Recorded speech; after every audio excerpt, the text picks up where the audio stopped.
Hi, this is Nancy with On Point TV, and we're ready for another episode of Quilting with Nancy.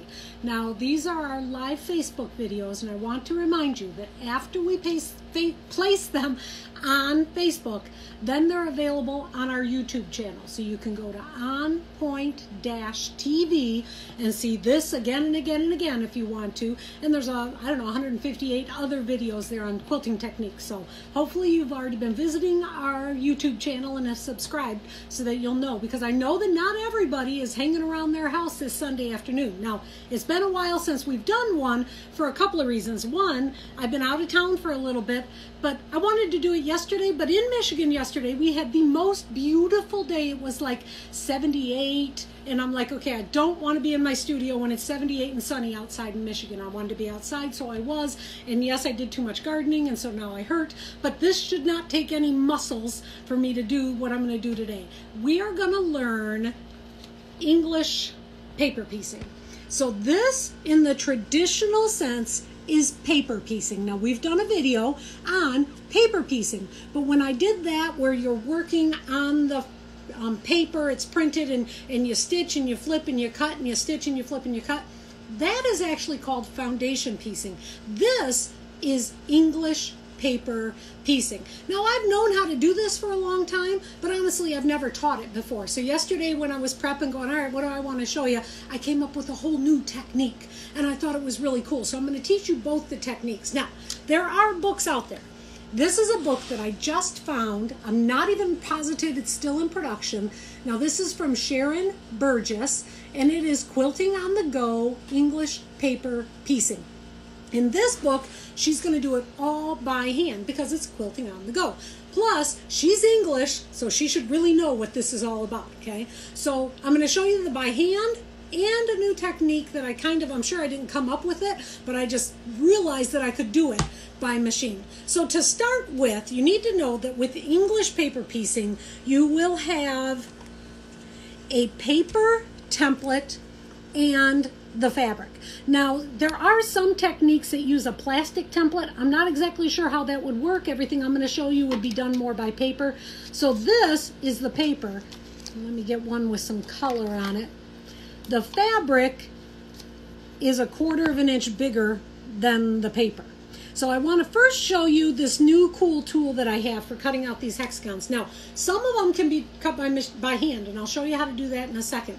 You can also pre-purchase pre-cut paper templates. Now, these are from a company called Paper Pieces. They're out in California. Their website is paperpieces.com. They sell every size and shape imaginable of all of these pre-cut reusable papers. Seriously, every size and shape available. But you can do them yourself. Now, the diamond ones and square ones, yeah, you can cut them with a rotary cutter, and I'll kind of take you through that. But the hexagon ones, those are a little bit more difficult to cut with a rotary cutter. Not saying you couldn't do it, just saying it's a little bit more difficult. So for this, I have my machine. This is one of my many die cutting machines. This one is called the Gemini from Crafter's Companion. They happen to be in England also. And the Gemini has this particular set of templates. Now they call them threaders. And these templates are thin, but this is not your normal thin die, what we would call wafer thins in paper crafting. This is a mixed media die, so this little edge is deeper and sharper than your normal your normal wafer dies. So with this one, I thought this was so cool because it comes with all these different sizes of hexagons, and the ones that are larger just happen to be 1/4 of an inch larger all the way around, which means they work perfect for English paper piecing. So I'm going to take you through real quickly how this old Gemini works. So Gemini is a really, really strong machine. It can cut through everything. These dies can cut through 8 layers of fabric, so I would have done those ones. And then they also can cut through 8 layers of paper. So I'm going to take the smaller of my 2 dies, place it on this paper. Now, this is an artist paper. I think it said it was a 75 pounds, so that's not a real thick one, but it's not copier paper either. You need it to have a little bit more body to it. I'm going to place it down. There's going to be a mat, this metal that helps cut sharper things, especially when you're doing fabric, this top cutting mat, which can also be used for a cutting on the bottom, and then this extra shim. Just going to feed it through the Gemini. Now, one thing that's really nice, I'm going to talk over the machine, nice about the Gemini is it doesn't have a cranker. It's electronic. It knows what to take in.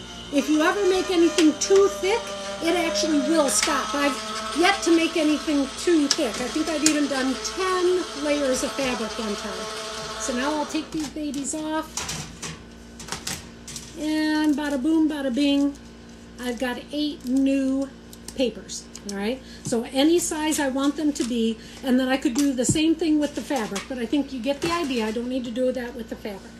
So now I'm going to start the process of doing these. So these ones are the hexagons, so we're going to do them by hand. So I'm going to move my machine out of the way, and I'm going to show you how I would proceed to make the hexagon pieces. So the idea here, just a couple of tools you want to keep handy. These Wonder Clips from Clover, these things rock. I mean, you go like that, everything stays together. I would do the same thing with all my hexagon papers and then even my fabric. So it just kind of keeps everything organized. You want to have the Clover desk threader because you're going to be sewing by hand. You want to have a thimble. Yes, here's my super cheap thimble. It's this little guy from Collins. I buy tons of these all the time, mainly because I lose them. A little pair of scissors and a little box. So here I've got my little box to hold everything in. And I'm going to be using a size 10, this way, straw needles. These happen to be a straw needle from Gina Kimball. She has her website, I think, is Foxglove Cottage for quilting supplies. These just happen to be a nice one that I have. I'm going to use one of these. So I like to use a little bit longer of a needle for this. I'm going to cut this thread off with the cutter on my Clover. There. Now for doing the paper piecing, it is better to use a polyester thread. So I'm going to be using, I think this is a Superior So Fine polyester thread. And you only need a little bit, so I use my bobbin, and these are just these cute little things for holding a bobbin together. For my machine, I think it might be silly, but for by hand, I like that. Just going to set that over here. So, I'm going to first cut a thread for basting. I'm going to put it in there. I love the little Clover desk threader. You hold down your thread, push the button. Whoops!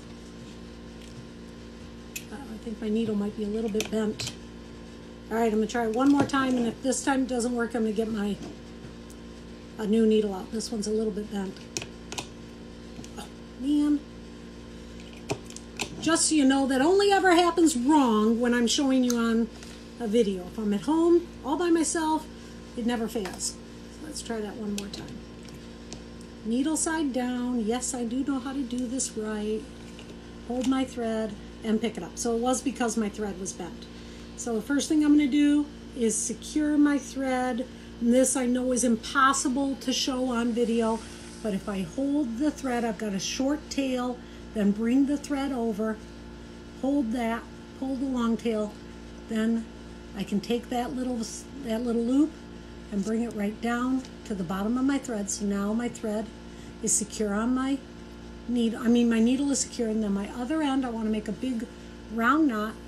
So I'm going to take this as the whole other end, wrap it around a couple times. Not sure if Athena's getting this or not.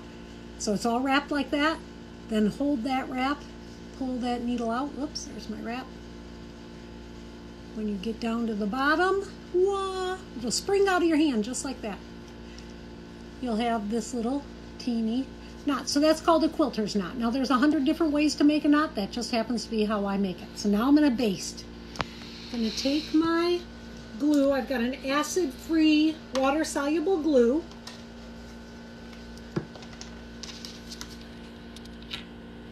I'm going to take one of my fabrics, and there is my paper template. I'm going to put a little glue on it, and then I'm going to center it up right in the middle. And I normally will do 8 or 10 of these at a time. Okay. Now, for this part, you can choose to use clips, but after a while, I got to tell you, after a while, you won't need to use clips. But it's just something about the beginning when you're first doing it.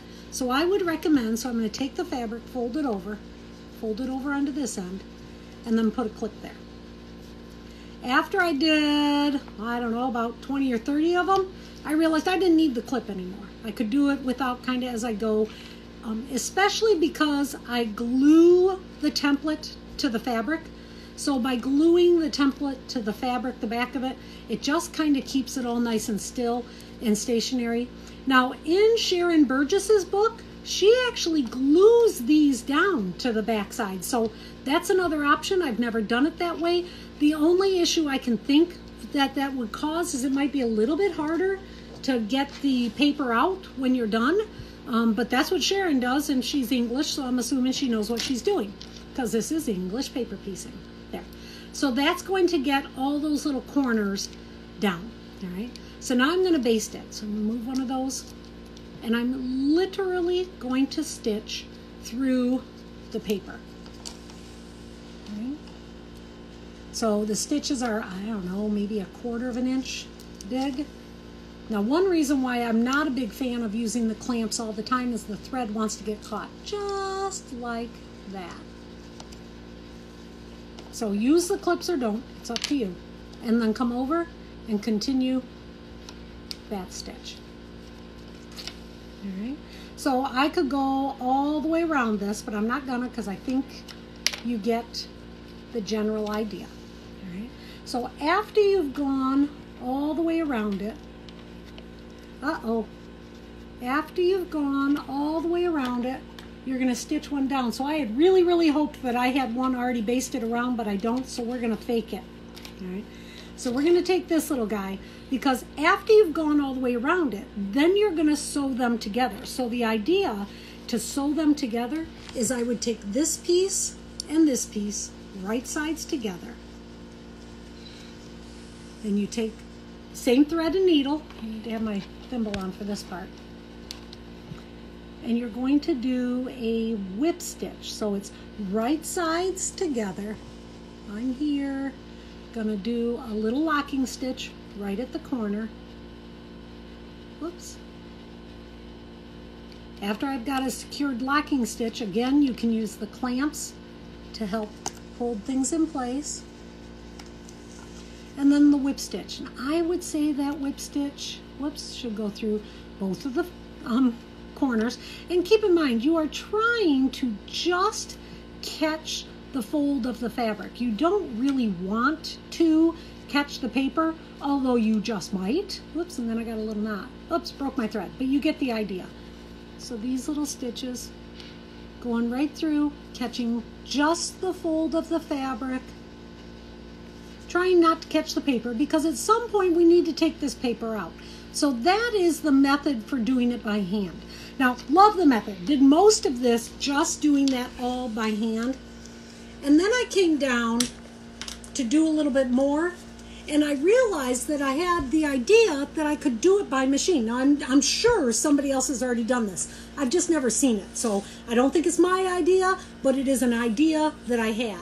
And why I liked it was not so much for putting the little pieces together, but instead for when it came time to do this long line.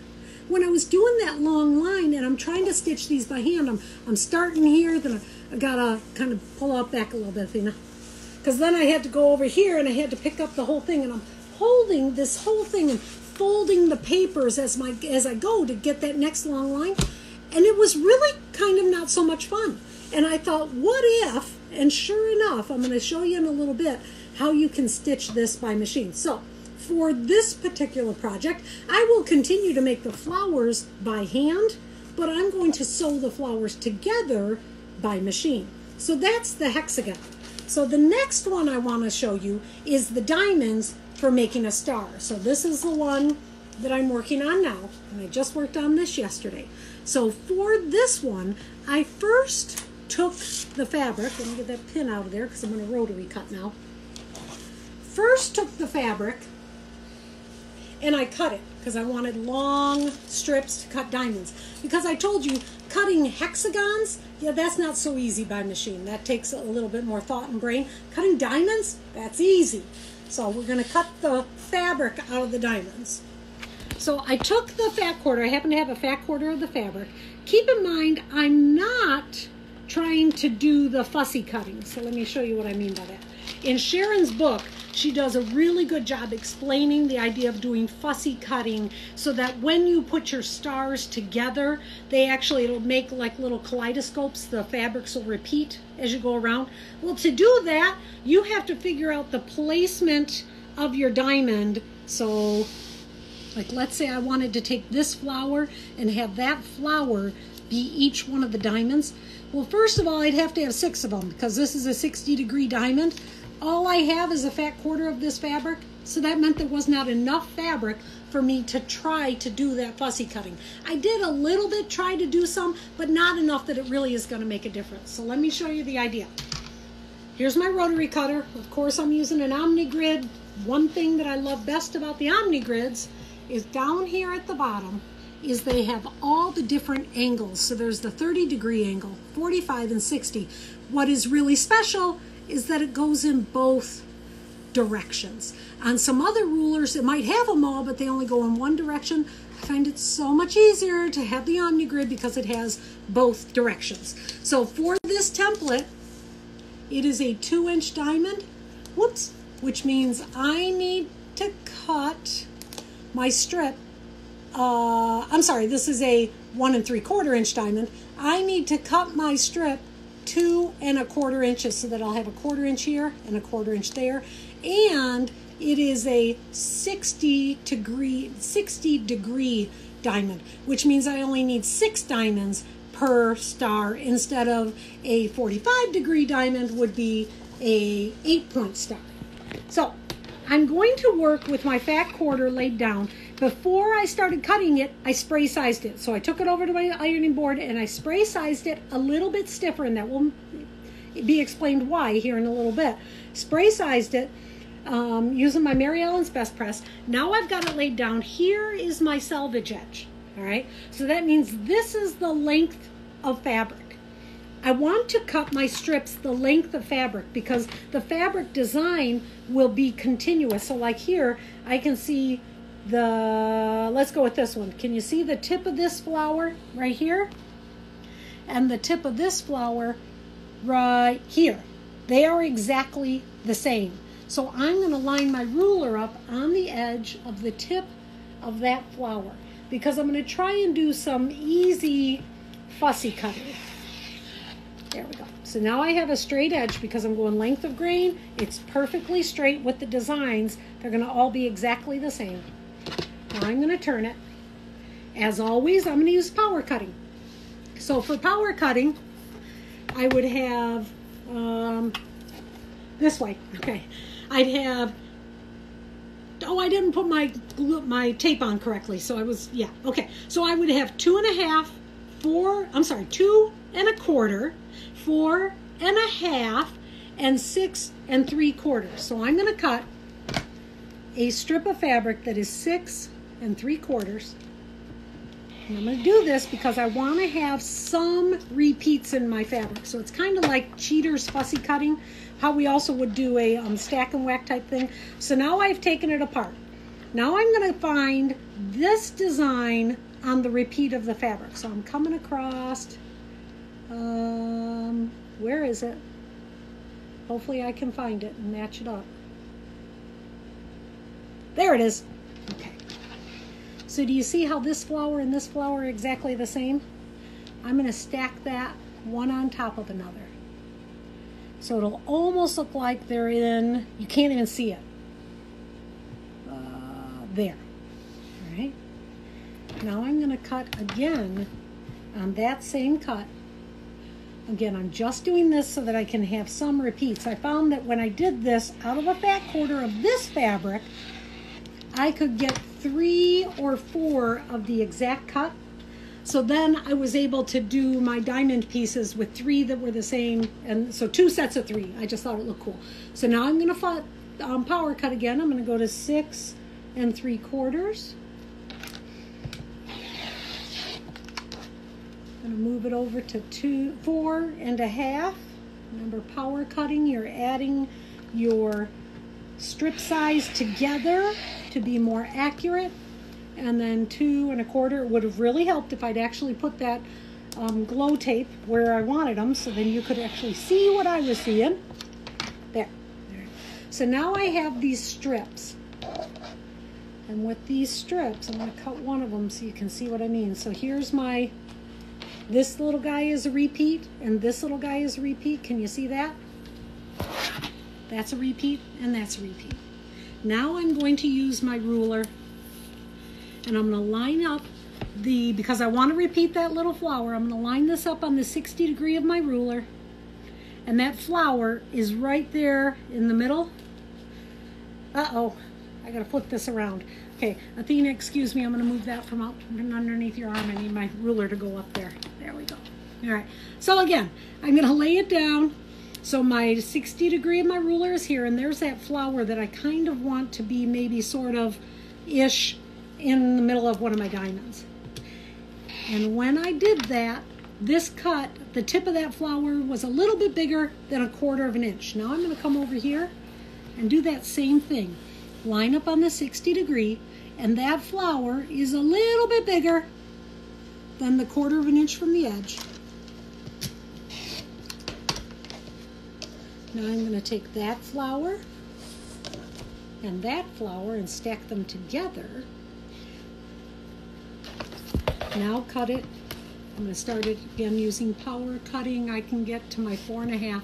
So I'm going to line up the diamond at the 4.5 here, so 1, 2, 3, 4.5 on the 60 degree of the ruler. Then I'm going to slide it back. This time go to 2.25 and on the 60 degree. And you can see what I did here. Wow, you say. Now, if I had more than a fat 1/4 of fabric, I could make all 6 of them be the same design. And so you can imagine how cool those are. Since I don't, instead, I'm going to do an every other. So I'll do this one, then this one, then this one again, then this one, and then this one again. So I still get a kaleidoscopy kind of look, if that's even a word, and stuff. So that's the idea. That is also how you would cut paper. So if you wanted, I told you could pre-purchase papers, or you could cut paper that same way, just using the diagonals on your ruler to do that. So with this technique, what I learned from Sharon Burgess's book is how to very neatly fold these over. I had thought that you kind of had to take and put the point down, kind of like I was hand appliquing leaves, where I put the point down first and then I bring the 2 leaves to cover it. You don't have to do that. What I learned with Sharon's technique was the idea that the diamonds, these little guys can stick out because they'll be covered. And then I'm going to show you how to do this by machine. So with Sharon's technique, I was telling you that she actually glues down all of these edges. Well, I found that if instead I did not glue them down, I just ironed them down. So I took my diamond, again, I'm not going to bring the iron over, but I think you will get the idea. I don't think I need to show you that whole thing. So let me take this, excuse me, I'm going to place this down, whoops, on about the middle part of it, about 1/4 of an inch around. And then if you take this side, whoops, and press it down, all right, then take this side and press it down. I was amazed by how much easier it was that I did not have to fold that tip in first. I just left it hanging out here, kind of like what we call in quilting world a dog ear. That's okay. It was all right to have that little dog ear there. And continue around, and when you continue around, you'll get those dog ears on both sides. So you'll have one here and here, like I have in this. And those dog ears going all the way around, when you get them stitched together, they like make a little fan right here in the middle. You can see it best on this one, I guess. And these little dog ears just hang out, and that's okay, because this is when they're assembled. So like that little dog ear there, he'll just go underneath right there. And so I can imagine that it even would make the piece a little bit sturdier as you go, so that it would be like that. So you do not have to try to hide those points when you're doing diamonds. You can just let them hang out like a little dog ear, and then when they're laid together, it'll be hidden underneath there and make it a little bit stronger too. So now I want to go to the sewing machine, and I showed you how to stitch these by hand, and you can totally stitch these by hand like in Sharon's book. Way cool, gives you something to do while traveling. But this, especially when the piece gets bigger like this, I found doing it by machine was even easier. So we're going to walk over to the machine. Not quite sure where Athena's going to go with this. Okay, I'm going to walk this way. Now she's going to come down, so excuse the bumps.